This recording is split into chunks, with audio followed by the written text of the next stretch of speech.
A reading from the book of Deuteronomy.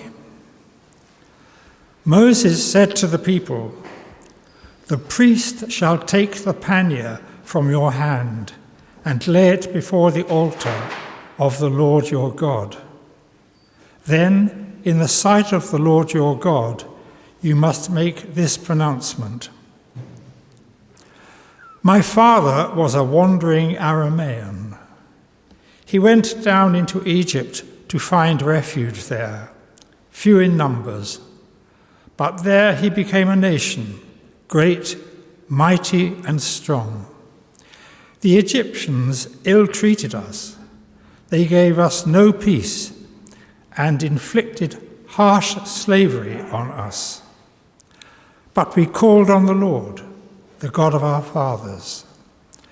The Lord heard our voice and saw our misery, our toil, and our oppression.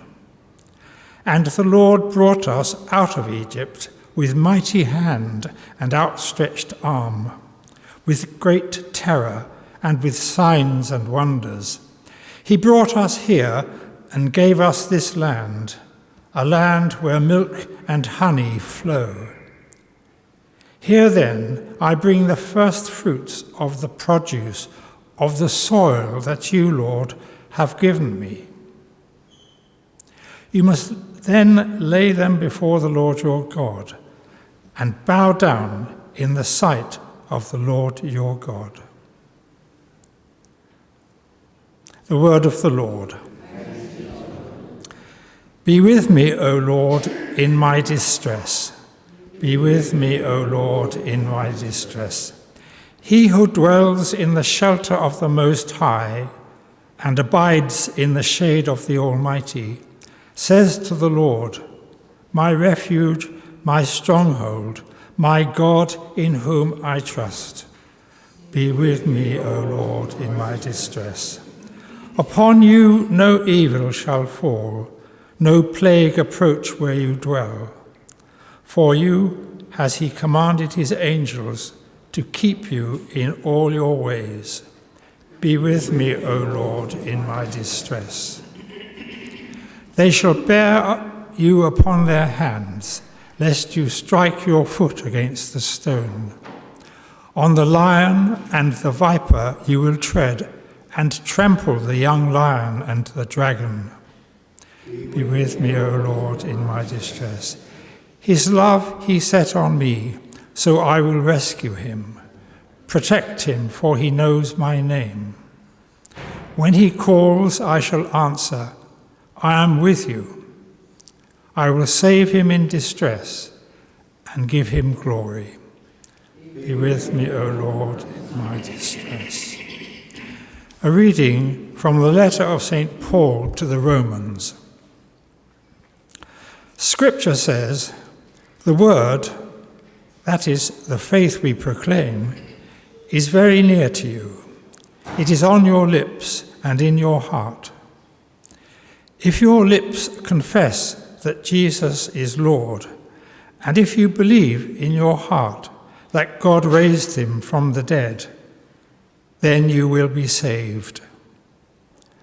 By believing from the heart, you are made righteous. By confessing with your lips, you are saved." When Scripture says, "Those who believe in him will have no cause for shame," it makes no distinction between Jew and Greek. All belong to the same Lord, who is rich enough, however many ask for his help. For everyone who calls on the name of the Lord will be saved. The word of the Lord.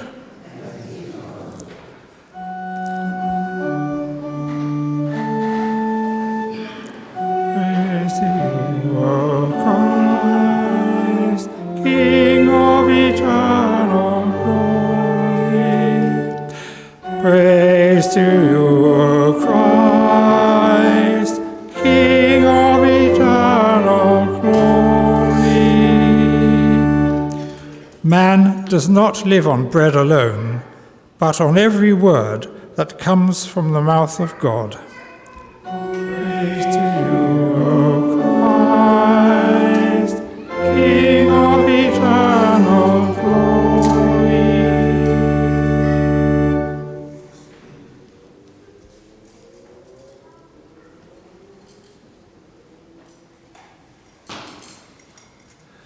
The Lord be with you. And with your spirit. A reading from the Holy Gospel according to John. Glory to you, our Lord.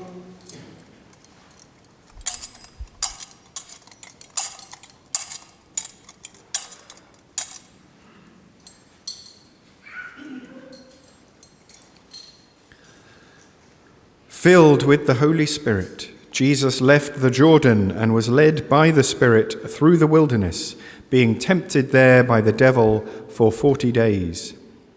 During that time he ate nothing, and at the end he was hungry. Then the devil said to him, "If you are the Son of God, tell this stone to turn into a loaf." But Jesus replied, "Scripture says, man does not live on bread alone." Then leading him to a height, the devil showed him in a moment of time all the kingdoms of the world and said to him, "I will give you all this power and the glory of these kingdoms, for it has been committed to me, and I give it to anyone I choose. Worship me then, and it shall be yours." But Jesus answered him, "Scripture says, you must worship the Lord your God and serve him alone." Then he led him to Jerusalem and made him stand on the parapet of the temple. "If you are the Son of God," he said to him, "throw yourself down from here, for Scripture says, he will put his angels in charge of you to guard you, and again they will hold you up on their hands in case you hurt your foot against a stone." But Jesus answered him, "It has been said, you must not put the Lord your God to the test." Having exhausted all these ways of tempting him, the devil left him to return at the appointed time. The Gospel of the Lord. Praise to you, Lord Jesus Christ.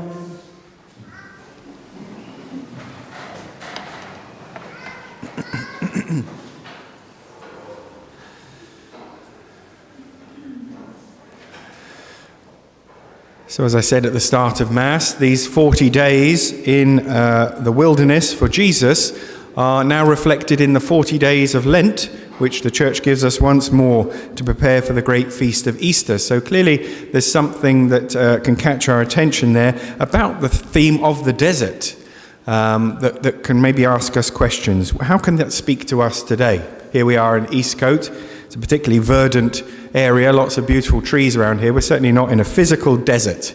So what does this have to do with us? Why does the Church bring before us this theme today? And how is it going to help us in Lent, but also in our entire lives?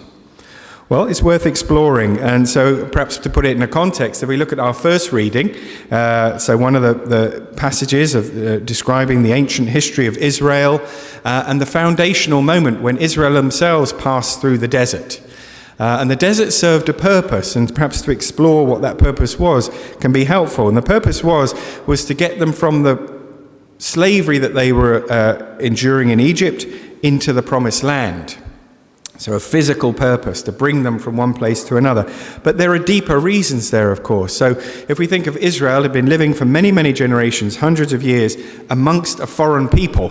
They didn't have their own land. They'd kept something of their faith of Israel that had been revealed to them, but they were surrounded also by a foreign culture, a foreign religion, and so that had probably had a huge effect on them.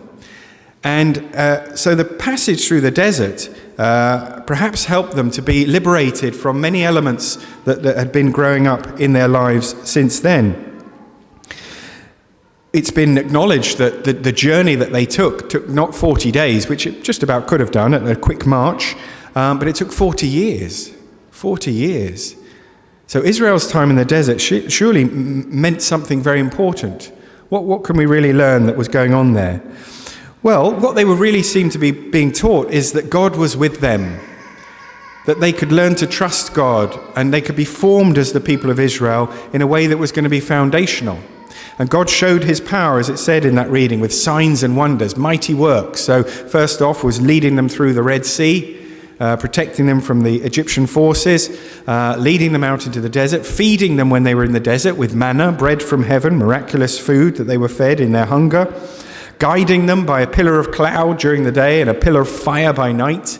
So reassuring them constantly, God is guiding you, God is leading you, you can trust him, and giving them the 10 Commandments. From Sinai, Moses descends with the Decalogue, which is really the foundation of their whole perception. It will guide them. Those 10 Commandments will teach them about God and how they're to live with God and how they're to live with one another. But it seems that one of the features of the desert, of course, is that it's a hostile place, it's an arid place, it's a barren place, it's a lonely place, it's a wilderness. And when we're in those sorts of places, we feel our weakness, we feel our need, we feel our lack, we feel our want. Now that's objectively a bad thing. It's not nice to feel those things. But there's a mystery of how God can use that very need to help us to see how he can respond to that need. So by taking Israel out into the desert, God is able to speak to them more clearly about his great love for them, about his care for them, about his power to act in their lives. And because they're in need, they're able to perceive it more, and it goes deeper into their hearts and lives, and it's able to form them as a nation. And so we can see that journey where God was taking them from Egypt to the promised land, we could say needed the desert in between. It needed them that time of trial and testing to be able to perceive the hand of God at work in their lives and as a nation. So we find a basic context there of how the scriptures, as it were, present the symbolic need also of the desert, how it's necessary in some mysterious way to teach us about the ways of God.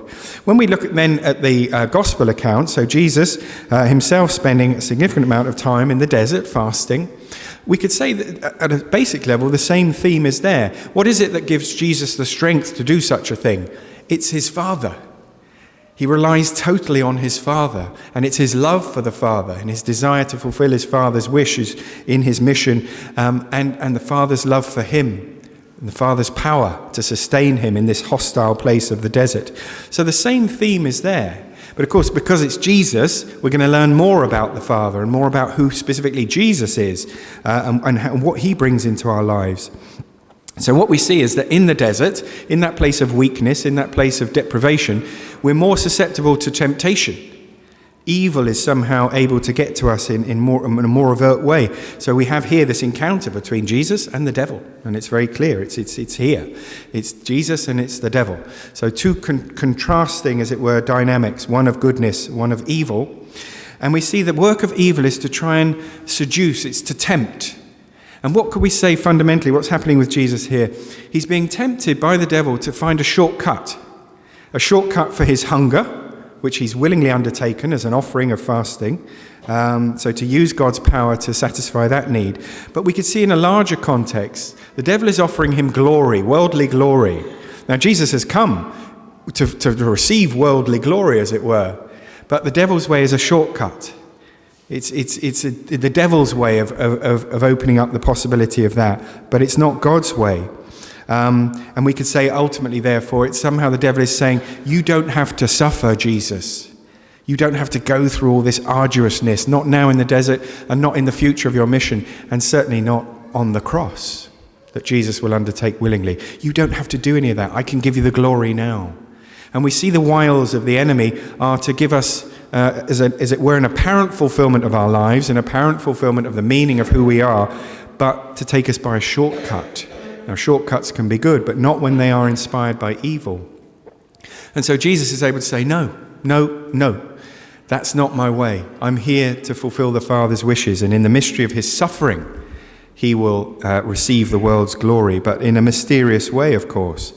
So we can see that it's the strength that Jesus, as it were, has in his knowledge of the Father's love. And by extension, when we start to ask, well, what does that mean for us? Here we are. Where is the desert in our lives? Well, the symbol of the desert becomes actually a symbol for life. It becomes a symbol of life and all the arduousness of life and the things that life throws at us, and that possibility of being tempted to try and find other ways which aren't God's ways of solving the apparent problems of our life or of our world. Collectively, we could say the desert is a symbol for the whole of the world, which can either choose God's way or another way. And so the desert becomes that arena where that choice is being made at a more fundamental level. But Jesus wins the victory. He wins it in the desert, and he wins it throughout his life, and especially through his death and resurrection. So he's now opening up that for us. There's a strength that we can be found in Jesus when we're tempted, when we're tempted to find another way to go in our lives apart from God's way. And St. Paul helps us as well, because he tells us that for our part, how we receive this strength, how we carry this strength is in our hearts. He says, if you can believe in your hearts that Jesus is Lord, meaning God. If you can believe that what he's doing in the desert there was for you, it was for you to help you fight temptation. And in fact, he's fighting temptation for you, and he's beating temptation for you. If you can believe that he's your Lord, and you can surrender your heart to him more and more, then you too will share in that victory. And Paul doesn't just stop there. He says, and God raised him from the dead, this Lord. So this is obviously pointing us towards what we'll be celebrating at Easter, and it's why we have Lent, is to prepare to be able to enter into that more and more fully. If you can believe that God raised him from the dead, then you have the victory already. Then you can traverse the desert of life already with the joy of that victory, the peace that victory has won, the faith that victory gives to you, and the hope that victory gives to you. And then we can see the whole of our lives are as it were, a journey like Israel, from the slavery of whatever would hold us back, particularly in terms of evil and sin and even death, into the promised land of faith, of hope, of love, both in this life and ultimately into the promised land of heaven, the promise of heaven, the true promised land. And so Lent is a time for us to draw closer to ourselves, as it were, in that need, in that lack, in that want, in the ways that we can see the desert symbolized in our lives, and say, yes, Lord, teach me to trust you more, like Israel learned to trust you. Teach me to live with you closely, like Jesus models for us. But teach me to receive that victory of the Lord Jesus risen from the dead. Teach me to draw closer to that. And so it has to be a time of spiritual renewal. It has to be a time when we look at the ways that we perhaps have given in to temptation, the place that sin has had in our lives, or selfishness, or how our weaknesses have allowed us to be more vulnerable, to try and find shortcuts, ways that can now be looked at in the light of God's great revelation, and say, Lord, draw me closer to you. Let that message be more and more in my heart. So that when we arrive at Easter, and on Easter Sunday itself, when we renew our baptismal vows, there'll be 6 questions. We'll reject evil in the 3 questions of the renunciation of evil, and we will profess our faith in the 3 questions that relate to our creed. And it's so that we arrive at that point realizing that's how we live our Christian life, rejecting evil, as Jesus did 3 times in the desert, and professing our faith in the creed, in the revelation that Jesus has brought to us. And so that profession of faith will mean that much more on Easter Sunday. That victory that we claim as ours as a church will be important for us. And of course, we don't do this on our own. The desert is a lonely place. And one of the ways that temptation seems to get us is through our loneliness. When we're isolated, when we're cut off from support, and we feel that loneliness, we feel our need, we feel our want, and that's where temptation can particularly aim at us. But that's why God has given us the body of the church, so that we're not alone. So when we profess that faith on Easter Sunday, it will be as a body. We might not know everyone here personally or very well, but we know each other as brothers and sisters in Christ, in Jesus. And so we draw on that strength together. And perhaps just lastly to say that, as I said at the start, we're very aware of the events of the world in a way that we've never really been before over the last few decades with the proliferation of the technological media. It's impossible for us to remain uninformed about what's going on throughout the world, but there's a lot of stuff going on throughout the world, and when disturbing things are going on, we hear about that even quicker, which is arguably a good thing, because it touches us quicker to realize somewhere else in the world people are suffering. And so perhaps that moves us to pray, and we've been asked as a church to pray, especially in this period, for peace in the region of Eastern Europe. Maybe it motivates us in charitable ways, so almsgiving, surely as a part of our Christian life and part of our Lenten journey particularly. and so to find ways that we can support those who are suffering. And we've put some things in the newsletter, and we'll be publishing more things about how we can give practical support. But there's another side to it as well, is that fear is one of the tactics of the enemy. Fear works in the desert in a particular way, and that's not something that we can live with, really.